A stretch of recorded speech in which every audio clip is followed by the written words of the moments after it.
Hello guys, today we're going to be talking about counteractive measures and how to use them to combat depression and dark thoughts. So, something useful that I use a lot to fight my depressive episodes is to work on doing opposite things. So, it can be kind of hard to make yourself do these things, but it could look something like this. Um, when we're depressed and we're feeling things, we're feeling a certain type of way, we're feeling down in the dumps, we might want to resort to embracing it and putting ourselves in a situation that is comfortable, maybe listening to sad music or isolating ourselves from other people, stuff like that. Just something along those lines. And here's where the counteractive actions come into place. This is where you do something like, instead of listening to sad music, you might listen to more upbeat, pumped up music, something that you might listen to when you're going to work out. And this kind of tricks your brain and kind of forces it to almost believe, okay, like now's not the time. And this isn't to you shouldn't like necessarily invalidate yourself and shove emotions away, but it's a useful tool to kind of rewire your thinking if you're in a spot where you genuinely just need to lock in. Obviously, you should address your depression and you should treat it as a serious situation. You shouldn't just find ways to sugarcoat it just to feel better. But this is a coping strategy that I really like. It's just counteractive measures. It doesn't even have to just be music. It can be, like you might get the urge to isolate yourself, so therefore you actually put yourself in an environment with other people and you put yourself out there and have conversations even when you don't want to, and that can help rewire your day.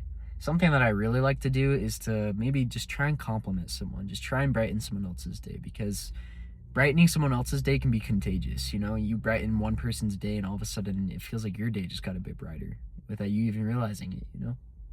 So just try and add to other people's lives and stuff like that. But that is a very useful way to bring counteractive strategies and use them as coping.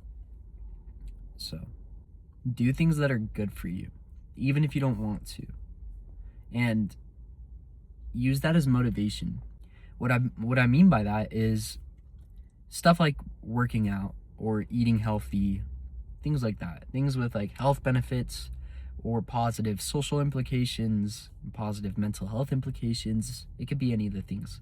But doing things that are hard to do for the betterment of yourself, almost like delayed gratification. Practice that. That really helps with depression. Something that contributes to our depression is the guilt of knowing that we're not doing what we could be to better our lives. If we know that working out is going to increase the quality of our living and we then skip out going to the gym, then we're going to beat ourselves up because deep down we know, man, working out could do wonders for me, but I'm not doing it. I'm sure we can all relate. All of you guys watching, I'm sure you guys can relate to this. We've all had a day, we've all had a handful of days where we were faced with a task or a responsibility that we should have done just for the betterment of ourselves, and yet we still skipped it just because we were feeling lazy and unwilling to do that for ourselves.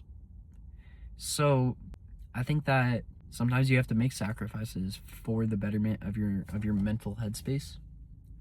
And what this could look like is something that helps me feel better about myself and feel better in general is, let's say that I'm in the shower. I really like taking cold showers. I think that it helps dramatically for me. It helps my headspace, kind of resets my emotions, and I feel like it's really good for physical recovery as well. So I like to take them, but obviously there's some days where I step into the nice warm shower and I'm like, man, I do not want to turn this shower down whatsoever. This feels too good. And it's really a test of willpower because I'll sit in that warm shower and I'll really just consider just ending the shower and getting out.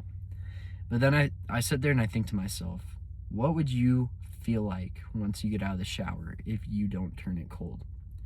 And I try and just embody those thoughts and really just consume them. And I sit there and I think like, well shit, I would feel guilty. I would know that, man, you walked into that shower saying you're gonna take a cold shower and then you didn't do it. Like, it would make me feel like subconsciously like a liar almost. Like I'm lying to myself, and I'm willing to talk the talk, but I'm not willing to walk the walk, you know? So with that, I put myself between a rock and a hard place, because then my weaker mind is like, do it, skip the shower, come on, you want to. But then you have this disciplined voice pitching at you like, man, like, don't do it, like, you'll feel guilty. And so then just that turmoil makes me just say like, all right, let's just do it. And I shut the water down to cold, and then I get out and I'm like, man, I feel good. I'm proud of myself. I'm proud that I did that. It makes me feel good. And that helps with depression. That helps get you out of that hole, is doing things for yourself that are hard. Not even just difficulty, and not even just betterment, but just getting things done that are overall productive. That can help you dig yourself out of a depressive episode. Get yourself out of your head. Go do something. Do something small. It could be something as simple as doing the dishes or cleaning up your room. Cleaning up your room is another one of my favorite things to do when I'm feeling down, because then I feel immediately better the minute that I stand in my doorway and look at this super tidy, nice, clean, fresh room, It makes me feel really good about myself. And doing my laundry, things like that, Take care of yourself. Self-care is a very, very good coping mechanism. So just make sure that you practice that and take that with you day to day. Practice mindfulness. You don't have to be spiritual. You don't have to have this spiritual awakening, but you can be mindful. Try to challenge your emotional intelligence. Try and think of certain situations in other people's perspectives. Try to challenge a negative mind frame that you have and try and restructure it. And overall, just try to push yourself and push yourself to grow up here. I think that the wiser that we are up here, the better that it can go. I feel alive. I feel in tune. I don't feel numb or living day to day, Like, I think that's the root of my depression initially, was like, I just felt like I was just living this surface level, day to day, boring, monotonous life. But in reality, I really it helps me push through those mental barriers.